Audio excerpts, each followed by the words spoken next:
에베소에서 계속 있었던 일입니다. 바울이 석 달 동안 해당에서 담대히 하나님의 나라에 관하여 강론하며 권면합니다. 복음 그러기도 하고 하나님 말씀 그러기도 하고 하나님 그리고 하나님 나라에 대한 말씀들을 다양한 표현을 씁니다만 결국 하나죠. 성경을 가리키는 거죠. 성경을 강론하며 권면하게 됩니다. 그러나 사람들의 반응은 마음이 굳어져서 순종하지 않습니다. 오히려 무리 앞에서 이 돌을 바울이 전하는 복음, 하나님의 나라를 비방하게 됩니다. 주로 하나님의 나라는 예수님께서 가르쳐 주신 그 복음의 핵심이겠죠. 십자가 부활, 성령 부어심, 그리고 직접 산상보호를 듣지는 않았습니다만 바울 사역이 꽤 시간이 준비되는 시간이 많거든요.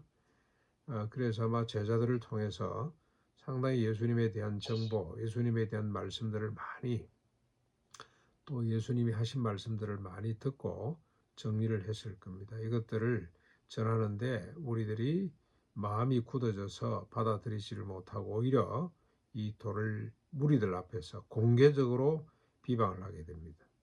그래서 바울이 그들을 떠나 두란노 서원에서 주로 해당에서 강론을 했는데 이제는 두란노 서원에서 제자들을 따로 불러 세워놓고 날마다 강론을 하는데 이태 동안, 2해 동안 이 일을 계속하게 됩니다. 그랬더니 아시아에 사는 유다와 헬라인이 대부분이다. 이 에베소 주변이겠죠. 유대인과 헬라인이 커진다 주의 말씀을 듣게 되었더라고 기록을 합니다. 그래서 그 유명한 두란노 강해, 두란노 제자 훈련, 또 두란노 사역 뭐 이렇게 이야기를 할 수 있겠습니다. 아마 두란노가 낮에는 비어 있기 때문에 그 공간을 이용해서 본격적으로 2년 동안이나 아주 길죠. 이 선교 여행 가운데 이렇게 길게 사역한 적이 없는데 에베소에서는 아름다운 사역을 하게 됐습니다.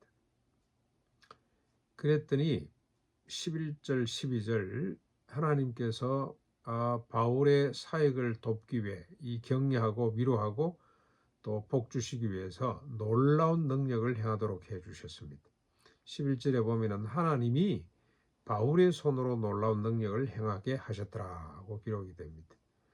어느 정도냐 바울의 손수건이나 앞치마를 가져다가 병든 사람 위에 얹으면 병이 떠나가고 악기도 떠나가는 일이 벌어졌습니다. 하나님은 복음 전하는 자를 그냥 내버려 두지 않고 그의 손에 하나님의 놀라운 능력을 주셔서 복음이 효율적으로 증거될 수 있도록 그렇게 해 주셨습니다.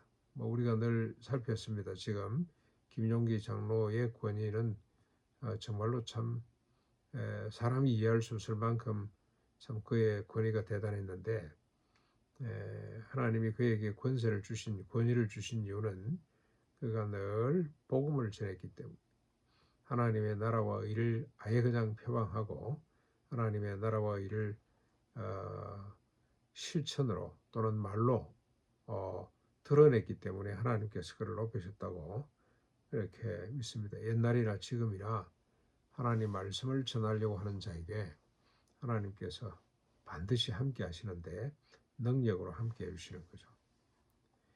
그런데 어떻습니까? 이렇게 바울에게 능력이 있는 걸 보고 이걸 이용하려고 하는 사람이 있습니다. 13절로 16절까지 보시면 마술을 하며 돌아다니는 어떤 유대인들과 또 스게와라고 하는 제사장의 7 아들들이 이게 너무 부러웠던 모양이죠. 자기들도 이렇게 하고 싶어서 시험 삼아 악기 들린 자에게 바울이 전파하는 예수의 이름으로 악기에게 명합니다. 나오너라 떠나거라 그랬더니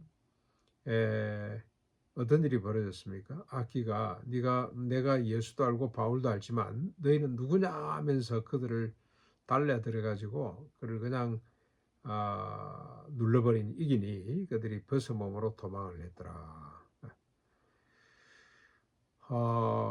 이게 하나님의 능력 자체만을 좋아하고 또는 욕망하는 사람들의 모습이죠. 복음을 전하려고 할 때 이런 게 따라와야 되는데 그 자체만을 사모하고 욕심을 내서 그걸 가져보려고 하는 자는 이런 낭패를 당할 수밖에 없다는 겁니다. 근데 실제로 어떻습니까? 이게 이런 이 권세 능력보다는 더 중요한 것이 뒤에 17절로 20절에 나타나죠. 바울의 손에 능력이 나타났더라. 이거보다 더 중요한 일입니다. 복음을 전해서 어떤 결과가 나타납니까? 유대인들과 헬라인들이 두려워하면서 주 예수의 이름을 높이고 자신들이 행한 일을 자복하게 되고 마술을 행하던 자들은 그 책을 모아 가지고 와서 불태우는 이런 일이 벌어졌습니다. 그 책값이 은 5만이나 되었더라. 상당한 액수겠죠. 이런 일이 벌어지게 됐습니다. 이와 같이 주의 말씀이 힘을 얻어 더욱더 왕성해져 갔더라. 삶의 변화죠. 개인의 삶의 변화, 지역이 바뀌고 문화와 역사가 변화되는 일이 일어났는데 사실 복음의 능력입니다. 손에 마술, 병든 사람이 떠나가고 병이 떠나가고 악기가 떠나가고 하는 것도 소중한 일입니다만은 그보다 더 놀라운 일은 삶의 변화죠. 삶의 변화. 그리고 더 크게 확대하면 문화 역사까지 변화가 되는 이 점치는 마술하는 사람 책들이 이렇게 많이 태워졌다는 것 자체가 자신의 죄를 자복하게 되는 일이 훨씬 더 큰 기적이라고 할 수가 있겠습니다. 이 복음을 전할 때 우리가 이런 말씀 자체가 우리에게 은혜가 되고 능력이 돼서 어떤 표적과 기사보다도 내면적인 변화, 자기 마음의 자유와 평강이 넘치게 되고 우리가 늘 구원이 뭔지 생각할 때마다 죄 용서 받고 천당 가는 수준이 아니고 우리의 삶의 존재했던 변화, 다시는 자기 자신을 위해 살지 않고 그리스도를 위해 산다는 것 자체가 훨씬 더 큰 표적과 기사라고 할 수가 있겠습니다. 뭘 먹을까 마실까 염려하는 데서부터 자유하고 내 삶과 에너지를 하나님의 나라와 일을 위해서 바칠 수 있다는 이것이 훨씬 더 큰 표적과 기사이죠. 내 마음속에 참된 자유와 평강이 넘치는 세상의 가치에 물들지 않고 세상 가치와 전혀 다른 가치를 발견하게 되는 것, 이런 것들이 훨씬 더 큰 능력과 표적과 기사라고 할 수가 있겠습니다. 그래서 저는 홍해를 100번 갈라뜨리는 것보다도 이름을 7번 용서하고 있다는 것 자체를 소중히 여기는 이런 변화, 이게 더 큰 기적이 아닌가. 이게 하나님께서 진정으로 우리에게 주고 싶어 하시는 하나님의 표적과 기사라, 그런 생각을 해보게 됩니다. 아무튼 주의 말씀이, 복음이, 하나님의 나라가 의가 우리를 통해서 계속 흥황해질 수 있도록 기도했으면 좋겠습니다.